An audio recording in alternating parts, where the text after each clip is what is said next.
Hello friends, बरायबाय Bodo Info YouTube channel आसा खालामो नोंथांमोना बयबो मोजां दङ SLRC GRADE-4 नि सायाव बिग आपडेट रिमाइंडार भिडिअ जुदि बावना दङबा नोंथांमोना भिडिअखौ नायदो हानायसेबां शेयार खालामदो लाइक खालामदो कमेन्ट्स खालामदो आरो जायफ्रा चेनेलाव गोदान साबस्क्राइब खालामना लाबोन जाबाय साख्रिनि आरो लोगोसे गुबुन गुबुन गभर्नमेन्ट स्किम्सनि बागै नोंथांमोना Bodo Info YouTube चेनेलावहाय आपडेट मोनबाय थागोन दा GRADE-4 साख्रि ओंखारदोंमोन दा बिनि लास्ट डेटआ फैथारसिगौ आरो बिनिफ्राय बारायगोन ना बारायला जों नायगोन अफिशियेल नटिफिकेशन जेराव मिनिमाम क्लास 8 पास जानाय लोगो लोगो फिस नाङालासे नोंथांमोना अनलाइन एप्लाइखौ खालामगासिनो दङ आरो खालामनो हागोन GRADE-3 आरो GRADE-4 लानानै पस्टआ 12,000 नि बारा दङमोन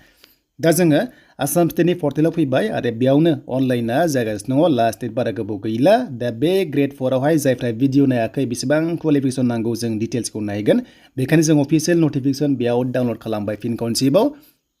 स' बेनिफ्राय नोंथांमोना भिडिअखौ शेयार खालाम जाहाथे थालांदोंबा अनलाइनखौ खालामदो मानोना टाइमा गैला स' बेनि भेकेन्सिया ओरैनो दायो बुंनाय बादिब्ला टेन्टेटिभ आरो बे बारायनायनि चान्सआ दङ जेरावहाय दायो अनलि 5,000 होदों नाथाय समजों लोगोसे बारायनायनि चान्सआ दङ स' जोङो पस्टखौ नायगोन पस्टआ ओरैबादि नोंथांमोना मिनिमाम क्लास 8 पास बेनिफ्राय मेक्सिमाम HS पासनि बे पस्टआव हागोन डिग्री पासआ हानाय नङा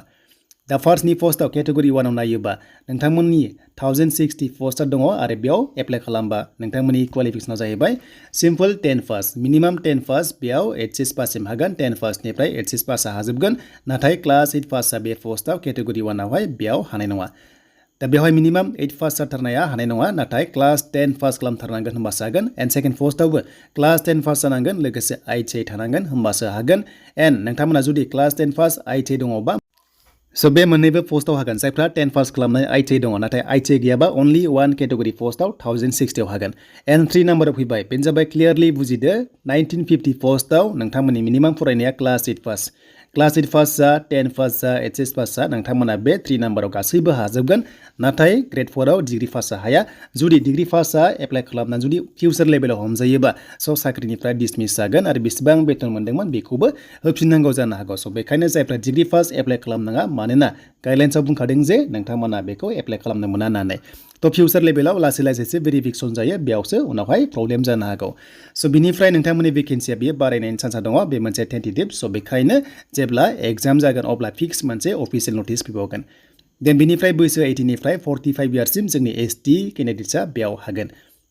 स' बिनिफ्राय डकुमेन्ट्सआ फट' बिनिफ्राय साइनल' नांगौ नाथाय माखासे डेटाखौ नांगोन एन्ड बिनि लास्ट डेटआ 29 डिसेम्बर बारा गोबाव टाइम गैला सप्तासेल'सै स' जायफ्रा खालामाखै सेबानि वेबसाइटआव थांना खालामदो बेनिफ्राय नोंथांमोना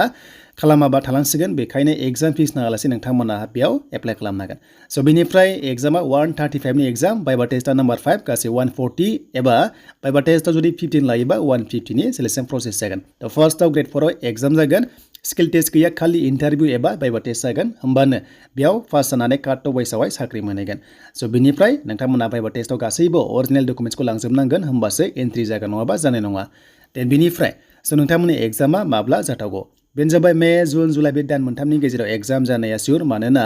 एप्रिलाव इलेक्सन दङ बेखायनो बिनि सिगां एग्जाम जागोनखौ नुहुराखै जुदि जायोबाथ' मोजां नाथाय मेक्सिमाम चान्सेसखौ नुहुरदों मे जुन जुलाइआव जानायनि चान्सेसखौ नुहुरदों स' बेनोमोन एडिआरइनि नोंथांमोननि भेकेन्सिनि सायाव GRADE-4 नि एन्ड GRADE-3 नि बागै नेक्स्टआव आपडेट्स फैफिनगोन